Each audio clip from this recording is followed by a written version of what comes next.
Hello friends, welcome to my YouTube channel. क्या आपको पता है इस दुनिया में सबसे बड़ी योद्धा कौन होती है? हमारी माँ। तो आज मैं आपको अपनी माँ के बारे में कुछ शब्द कहना चाहूँगी। वैसे तो माँ के बारे में जितने शब्द कहें उतने कम हैं, लेकिन उनमें से कुछ शब्दों को मैं कविता का रूप देना चाहूँगी और आपके सामने प्रस्तुत करना चाहती हूँ। यदि हमें किसी भी स्कूल या कॉलेज या कहीं पर भी स्पीच या कविता के माध्यम से कुछ प्रस्तुत करने का मौका मिलता है तो हमें अपनी स्पीच को या अपनी पोयम को इस तरीके से तैयार करना चाहिए। सबसे पहले हमें संबोधन बोलना पड़ेगा, जैसे शुभ प्रभात। मैं अपनी कक्षा का नाम बताएंगे, अपना नाम बताएंगे। आज आपके सामने एक कविता प्रस्तुत करना चाहती हूँ जिसका उचित शीर्षक है माँ।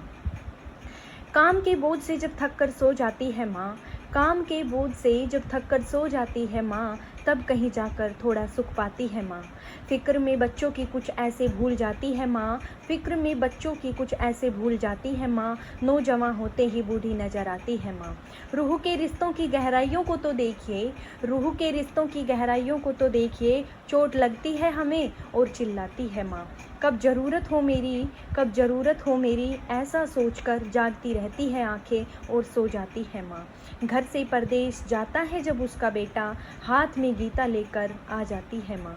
जब परेशानी में घिर जाते हैं उसके बेटे, जब परेशानी में घिर जाते हैं उसके बेटे, आंसुओं को पोंछने सपने में आ जाती है माँ।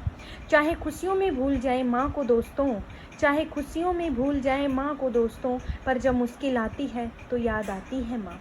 मरते दम तक परदेश से, मरते दम तक परदेश से यदि आ न जाए बच्चा, अपनी दोनों पुतलियों चौखट पर ले रख जाती है माँ। प्यार कहते हैं किसे, प्यार कहते हैं किसे और ममता क्या चीज़ है, प्यार कहते हैं किसे और ममता क्या चीज़ है, ये उन बच्चों से पूछो जिनकी नहीं होती है माँ, जिनकी नहीं होती है माँ। धन्यवाद।